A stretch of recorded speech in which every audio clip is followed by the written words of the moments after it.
residence to the Dr. DC podcast. My name is producer Richard, and across from me is the doctor himself. Hey. What's today? Like pensive. Mike pensive. So yeah, I'm introspective, but about God. Yeah. I mean, yeah, that's sort of him. I guess, yeah. That was a lot less fun than I wanted that to be. Yeah. We're in Fanagar. Hey. Hit him up. Hit him up. We're in Fanagar, baby. We're 2 episodes into year 8. Yeah. Fucking it's killing going me. really well. Yeah, I think we're doing a good job. I think you and me are going to be all right. We'll see. We're going to be alt-right. Oh, yeah, finally. I'm Mike Pensive, and I think we're going to be alt-right. Finally. Now we can start making some real money. Yeah, I figure in the 8th year we should show our true colors. And they are red. Oh, no. Yeah, or blue, depending on blue what country. in Canada. Yeah. It's confusing if you're cross-border. Yeah. Each week we talk about the weird and wonderful world of DC while fielding questions from listeners like you. Not anymore. Now we talk about the normal and fine of the DC universe. Yeah, we talk about the parts of DC that align with weird our is not ideals. wonderful. No. Yeah. Get in line. Not anymore. Nope. Yeah, there's going to be some common sense changes around. Yeah. All just the worst talking points.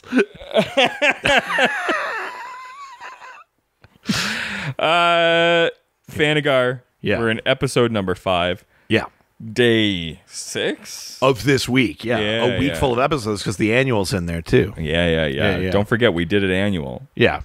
And that's enough for this year. Yeah, once a year. I don't like it. I don't like doing an annual that much. Yeah, it's less. It's kind of like a lot of prep work.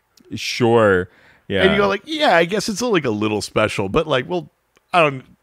That's a lot to do every week. Sure, but knowing it's coming, doesn't that make it less special? I don't know, man. Sorry, hold on. I don't mean it like that. Fucking yikes. I just mean that there's other things, and just to know that that's when you get it. I was joking about the alt-right thing. That was sort of fucked of you to say. I'm gonna grab it by the pussy. Jesus. There wasn't even a pun in there. Nope. I thought about it. Oh, no. And I chose not to because we're alt-right. Oh, no. Yeah. I did this. Alt-right. Yeah, we're debuting our new character, Republican Matt McConaughey. Alt-right. You know what's funny is that you really don't have to change any of much of what he says. Yeah. You know what they say about high school girls? Well, I mean, much of what he says in movies, I think. Sure, There's an yeah, important yeah. asterisk there. Yeah, it's kind of problematic. Yeah. Or it's good. Because I'm alt-right version of me now. Right, yeah. Let's redo the second episode of this podcast. Oh, no. I have some changes I need to make. Yeah. There's a letter I need to put back in. Hard. Yeah, a hard version. Oh, no. All right. It's still in the mailbags, baby. Mailbags, baby. A mailbag, baby. I got me a dark score. I saved this fucking shit. You fucked up. Damn it. Idiot. We were at the post office. Going through each other's mailbag. Everyone had matching letters. Don't take that one too. That was gonna be my fucking backup. It was a doc score. God damn it. That was gonna be my backup. I'm leaving one. you nothing. You piece of shit. Yeah. The well of music is dry. I mean, listen, I've been there for years. All right. That's why we need to do another fucking episode where they send us music. The well of music is dry. And, God, I ran out of syllables. I was trying to do the docs. What you know me doc score. Damn it. Fuck. Just trying to think of all the things that you sing a lot. And your first thought was Imogen Heap. Listen, I'm not saying it's not accurate. I was like, excuse me, you're going to correct me? First question comes to us from Twitter. Twitter. That's right. Green Lantern Corps Reddit community. What? Yep. All right. On Twitter. To be clear. Yeah. And this is where you got You know it. what my favorite part about a Reddit community is? When Having to bring it to Twitter. Yeah. It's the best part. Yeah. Have you ever thought that Reddit was a little too problematic? Yeah. Go over to Twitter. Yeah. Do you think Scarecrow should become a permanent member of the Sinestro Corps? I think he should.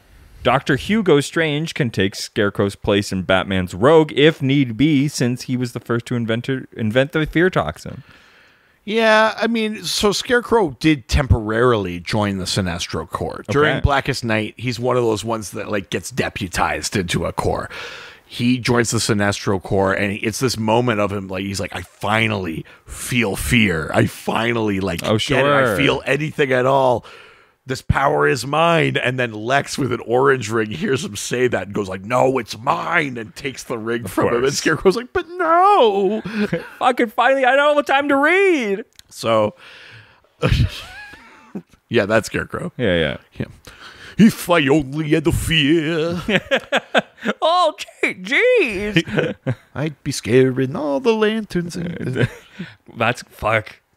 It's not bad. If I only dox the scored. Fuck. Shit. Damn.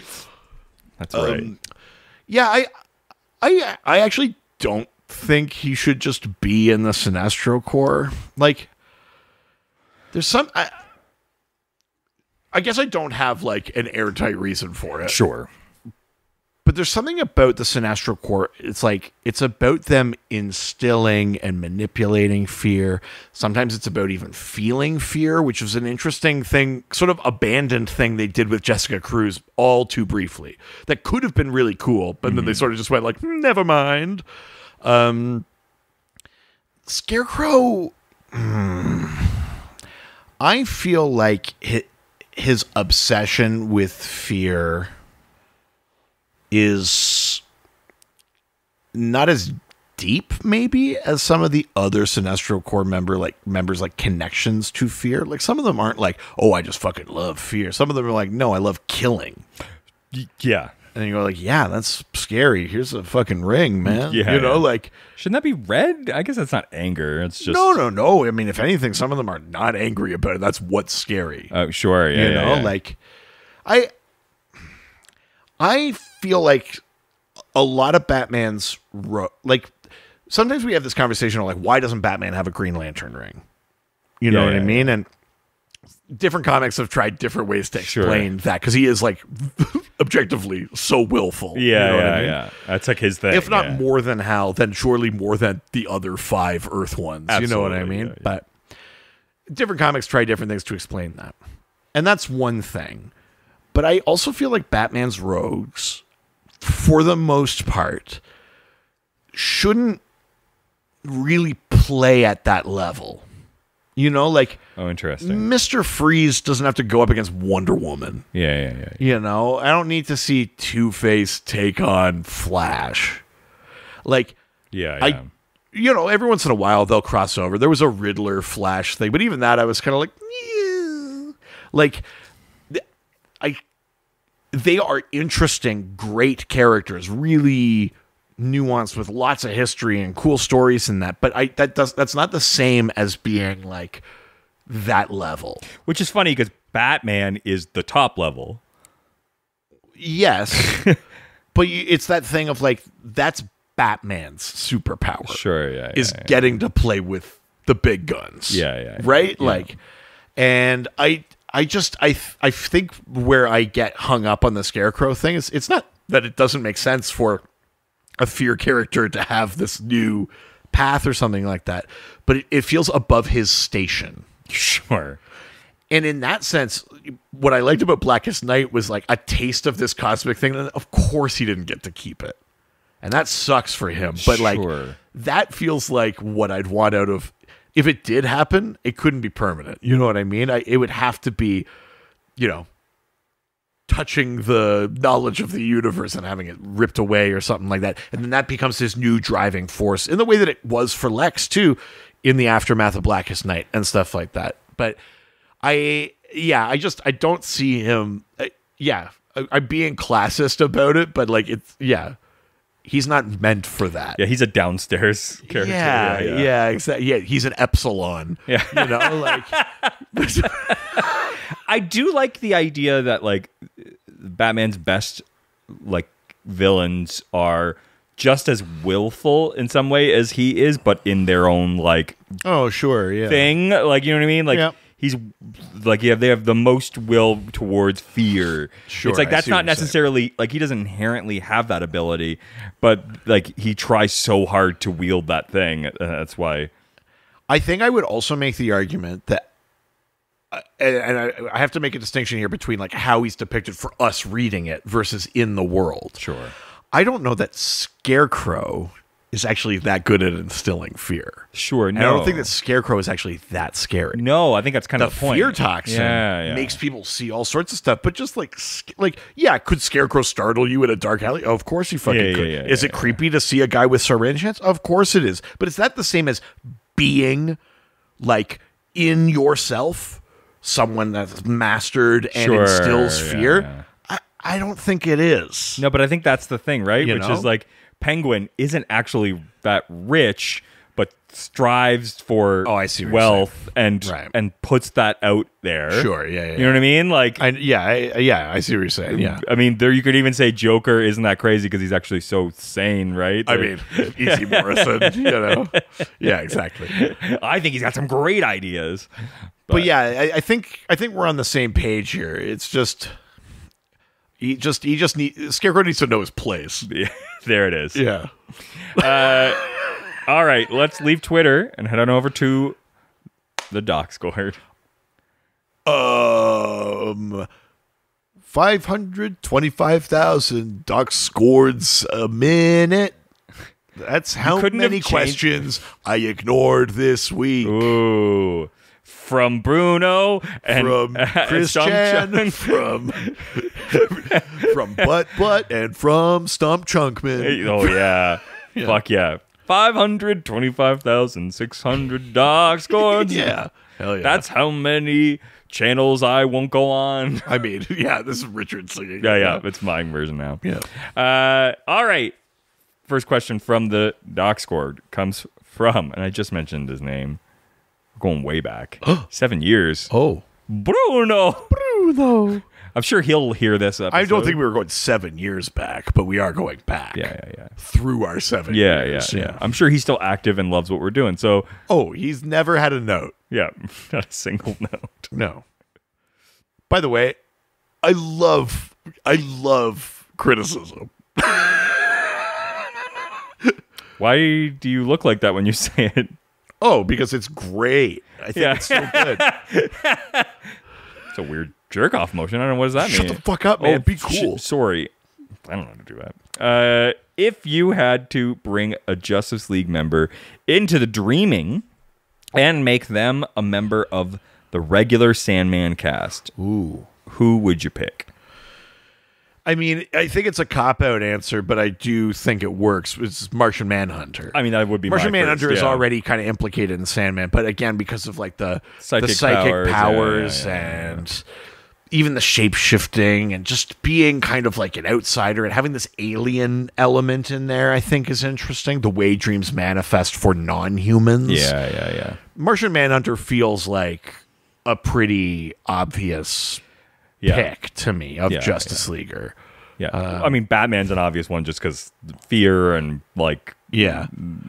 Yeah. Be like, hey, Bruce, it's me, Morpheus. Can I talk to you for a second? Yeah. What's up? We got to talk about, listen, you're great at like one really specific dream. Yeah.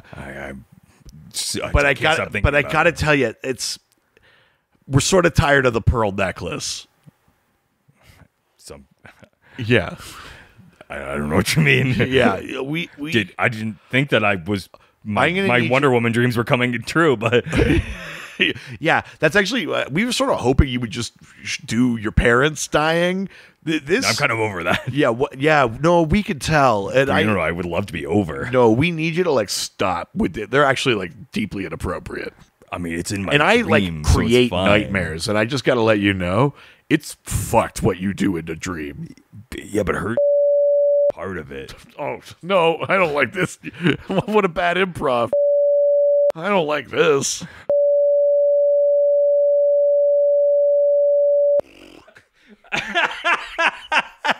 Man, these episodes aren't long. You don't want to edit it too much, Joe. No, it's fine.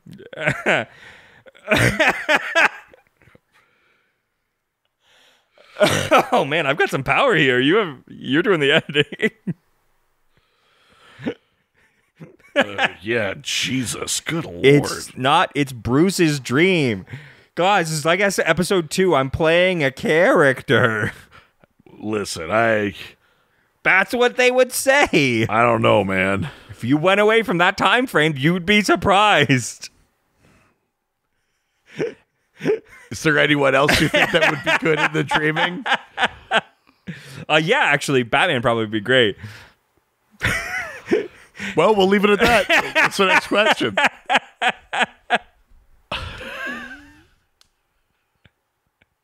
I feel like you might dream about like a pearl necklace or something. Or... No, I think we're good. No. Yeah. Let's go to the next one. From Lilith, who asked, should Dan Garrett be part of the JSA or some other team? He seems like he'd be a great fit with Alan and Jay. Yeah, so Dan Garrett is the original Blue Beetle, the Golden Age Blue Beetle. Yeah. Who, like many Golden Age characters, is an archaeologist who finds something he shouldn't. Crazy. You know? Hey, these cultures don't want any of this. Belongs in our museum. Yeah, exactly. I get to gain from what I've found. Yeah. Finders keepers. Me. Yeah. Now I'm a superhero. Yeah, maybe be like a better country and you can keep your things. Yeah. You can't be trusted with these. If you dealt with your government, maybe you could also have superheroes. But you're right. I mean, I think the question is right in its premise that Dan Garrett feels like he should be more implicated with those characters. And I think a couple of books have maybe attempted little vague connections. Now, part of the real world thing of it is that Dan Garrett and Blue Beetle were part of Charlton Comics. And so all through the Golden Age and Silver Age, when the Justice Society really coalesced into a thing with its own history in that, Charlton Comics weren't part of that. And they brought them in after DC bought the action characters from them, brought them in during Crisis on Infinite Earths, and we never really sorted it out after that. Now, I'll throw a thing out there that I agree that Dan Garrett maybe would personality-wise fit with some of the characters on the team of the Justice Society. Yeah. But I think I'd actually maybe prefer him to show up in like the Seven Soldiers or something. Like, we've done a fun thing with Green Arrow going back in time, and that's how he's in the Seven Soldiers of Victory. But like, we could just replace him with a character that was there, you know what I mean? And put Dan Garrett on the Seven Soldiers, along with Shining Knight and Vigilante and stuff like that. That might be what I'd do with it, or something like that. Or maybe, I don't know. Just a thought. But I'm not against the idea of making Dan Garrett more of a participant, as opposed to being like largely on the outside of these things. But yeah, that's just me, maybe. Yeah. I mean, I liked little bits of him for sure. So I know they could do a Starman kind of vibe thing with him that I would like. Totally, and he had some powers. Like, the idea is that the Scarab a little bit worked for him. Yeah, didn't work for Ted. Yeah, and then totally worked for Jaime. Totally, all right. Let's go to the next question and the last one for this episode from Refrigin Ninja, who asks, "Who is the biggest narc in DC?" Oh, it's the Penguin. Really? The Penguin fucking flips on everybody. Oh. The Penguin gives information to Batman. He gives information to the cops. He gives information to crooks. He sells to anyone. It's like whatever gets him in the least amount of trouble or pain in any given moment. The Penguin is an absolute fucking narc. Oh, wow. Oh, yeah. A total sellout. Wow. Does that come up? He's faked his death and run away. And like the Penguin is absolutely the biggest narc in DC. Does that come up with like group villain stuff where they're like, we don't want you here. You're gonna fucking rat. I don't know if it comes up that explicitly. It should. That'd be funny. But like that's absolutely. I mean, I have a hard time thinking of a character more of a narc than the Penguin. Like, yeah, you could make other characters talk, but like the Penguin is just like, oh yeah, I'll do it. Like you don't even have to punch him. He's just be like, yeah, well, we'll make it interesting for me. And like, the Penguin will sell anything for a price. Wow. Yeah, absolutely, it's the Penguin. 100%. So I wasn't expecting that, but yeah. And sometimes it's like I'll tip the cops off to something happening over here, and then that crime thing will get shut down, and I'll take their territory. Like sometimes it's like crime wise. Sometimes it's like, please don't punch me, Batman. Sometimes it's there's all sorts of different motivations for it. They aren't all the same, but like the Penguin will absolutely like. There's no like crime solidarity for the Penguin. Sometimes there is. Sometimes there's not. Sometimes he teams up with the Bat. Sometimes he does. He teams up with Catwoman. Sometimes he, whatever. The Penguin has he's a pretty big skis. I fucking love that idea. That's so funny. Oh, come on. What are you telling me? I can't wait for that show. Yeah, man. Because he was so good in that movie. Just imagine it's all about him. Oh, yeah. El rata alada. No habla español, huh? I can't wait. By the way, did you see the trailer for the new Arkham game? I did. Rat Catcher is in it. Yeah. Thoughts? That's a lower tier villain for. I mean, it is. But like the Arkham games in general are good. It's a VR game. I'm like, sure. Yeah. One day VR games are going to be like good enough to actually want to play. Yeah. I don't know. I'm also like a console behind. I'm not going to get to play it. And I don't even know how I'm going to like see. Like I used to just watch gameplay footage, but I don't know how that works with VR. I know it's a problem. I don't like with the VR stuff that's online. Yeah. Having to see two images. I just type in Batman POV and it's hard to watch. Yeah. Well, that was the last question. Yeah, it's hard to watch. You're fucking right. Yeah. If you're wondering why this episode's a little bit short, that's maybe because the fucking woke police tried to cancel us. I was trying to go with the alt-right thing, but apparently some of us aren't as strong. Yeah, the woke mind virus got to the show. Maybe it won't work. This goes all the way to the top. Joke from another podcast. Absolutely. But check us out. Like, send us stuff. Check it out. Send us questions for future episodes. That's right. Wherever you find us online, Dr. DC Podcast. And if you like this and you want to like join our fan community or help support us and get some extra content in exchange, patreon.com/DrDC. Hit it up. And, there's all sorts of fun extra stuff there. Immaculately produced. Lovingly curated content. Perfectly framed. Yes. Yeah, absolutely. We're not just chyrons in our own video. And if you like all of that, go and check out Ghostfacers, the Supernatural Rewatch. It's our other podcast. We're talking about CW Supernatural, all sorts of fun stuff happening over there. We're near the end of the second third of the 9th of 15 seasons. Yeah.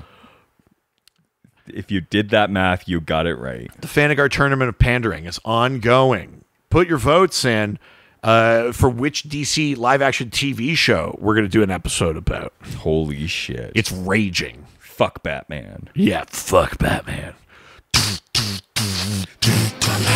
Adios. Ciao. Heroes. They always fight for what is right. Live with danger and adventure. They are men of might. This was a Brain Freeze podcast.